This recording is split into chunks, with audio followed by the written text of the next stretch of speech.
हमारे जीवन में महापुरुषों के विचार है वो अत्यंत महत्वपूर्ण है। महापुरुषों के श्रीमद् भगवद गीता के विषय में जानने योग्य विचार। भगवान श्री कृष्ण कहते हैं, गीता में हृदयम पार्थ, गीता में सारमत्वम, गीता में ज्ञानमत्युग्रम, गीता में ज्ञानमव्ययम, गीता में चोत्तमम स्थानम, गीता में परमम पदम, गीता में परमम गुह्यम, गीता में परमो गुरुः। गीता मेरा हृदय है, गीता मेरा उत्तम सार है, गीता मेरा अति उग्र ज्ञान है, गीता मेरा अविनाशी ज्ञान है, गीता मेरा श्रेष्ठ निवास स्थान है, गीता मेरा परम पद है, गीता मेरा परम रहस्य है और गीता मेरा परम गुरु है। ऐसा भगवान श्री कृष्ण कहते हैं। गीता सुगीता कर्तव्या किमन्य शास्त्र विस्तर है, या स्वयं पद्मनाभ्यस्य मुख पद्मा विनिश्रुता। महर्षि व्यास कहते हैं, जो अपने आप श्री विष्णु भगवान के मुखकमल से निकली हुई है वह गीता अच्छी तरह कंठस्थ करना चाहिए, अन्य शास्त्रों के विचार से क्या लाभ। महर्षि व्यास कहते हैं कि गीता हमें अच्छी तरह से मुखोद्गत करनी चाहिए, कंठस्थ करनी चाहिए। गेयम गीतानां सहस्रम ध्येयम श्रीपति रूपमसृजम, नेयम सज्जन संगे चित्तम, देयम दीन जनाय च वित्तम। गाने योग्य गीता तो श्री गीता का और श्री विष्णु सहस्त्र नाम का गान है। धरने योग्य तो श्री विष्णु भगवान का ध्यान है। चित्त जो सज्जनों के संग पिरोने योग्य है और वित्त तो दिन दुखियों को देने योग्य है। ऐसा श्रीमद् आद्य शंकराचार्य जी कहते हैं। अब संत ज्ञानेश्वर की गीता के बारे में क्या विचार है वो देखते हैं। संत ज्ञानेश्वर महाराष्ट्र के बहुत बड़े संत हो गए थे और संत ज्ञानेश्वर ने गीता का प्राकृत मराठी में अनुवाद किया है। उसे भावार्थ दीपिका यानी कि ज्ञानेश्वरी कहते हैं।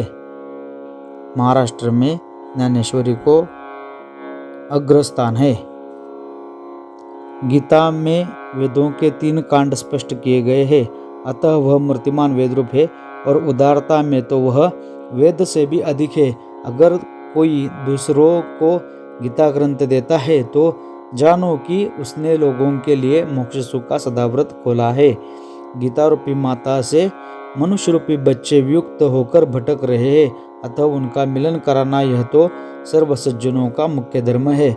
ऐसा मत संत ज्ञानेश्वर का है। स्वामी विवेकानंद कहते थे भगवद गीता के बारे में, श्रीमद् भगवद गीता उपनिषद रूपी बगीचों में से चुने हुए आध्यात्मिक सत्य रूपी पुष्पों से गुंथा हुआ पुष्पगुच्छ है।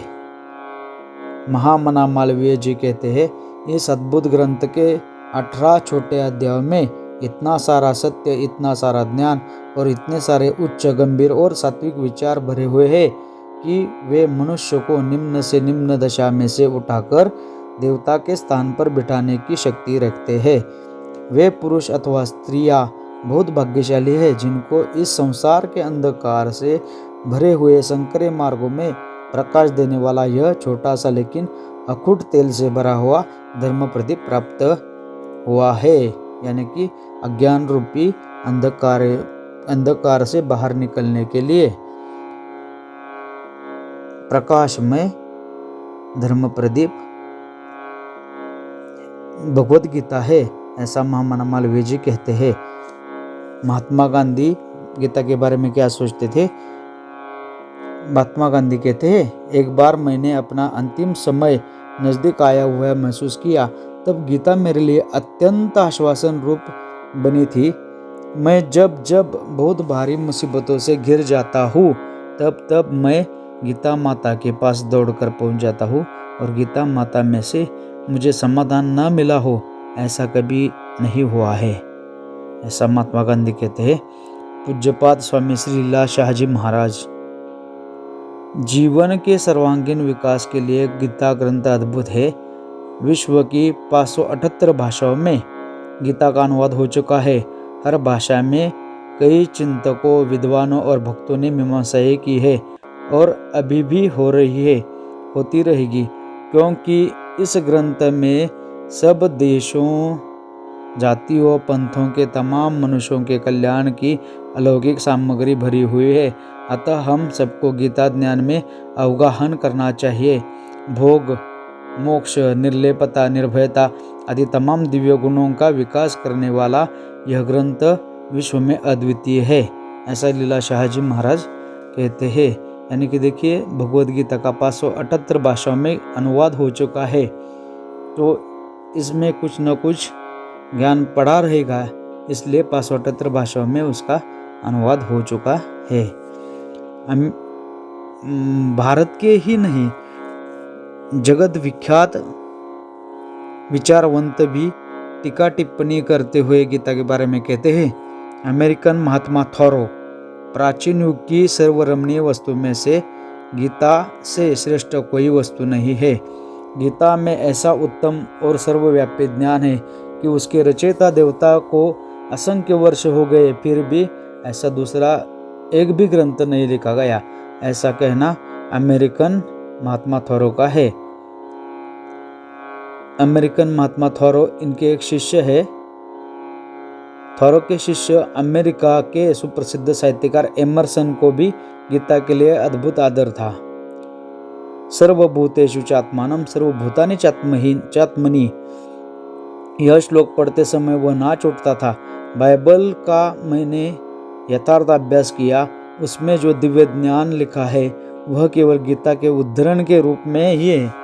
मैं ईसाई होते हुए भी गीता के प्रति इतना सारा आदर भाव इसलिए रखता हूँ कि जिन गूढ़ प्रश्नों का समाधान पाश्चात्य लोग अभी तक नहीं खोज पाए हैं, उसका समाधान गीता ग्रंथ ने शुद्ध और सरल रीति से दिया है। उसमें कई सूत्र अलौकिक उपदेशों से भरपूर है लगे, इसलिए गीता जी मेरे लिए साक्षात योगेश्वरी माता बन रही है। वह तो विश्व के तमाम धन से भी नहीं खरीदा जा सके, ऐसा भारतवर्ष का अमूल्य खजाना है, ऐसा कहना है F.H. मोलेम, ये इंग्लैंड के विचारवंत है। तो ऐसा है, भारत तथा जगत विख्यात विचारवंतों ने गीता के बारे में अपनी राह, अपने विचार रखे हैं। तो इस गीता के बारे में हमें भी कुछ न कुछ सोचना चाहिए, कुछ न कुछ अध्ययन करना चाहिए।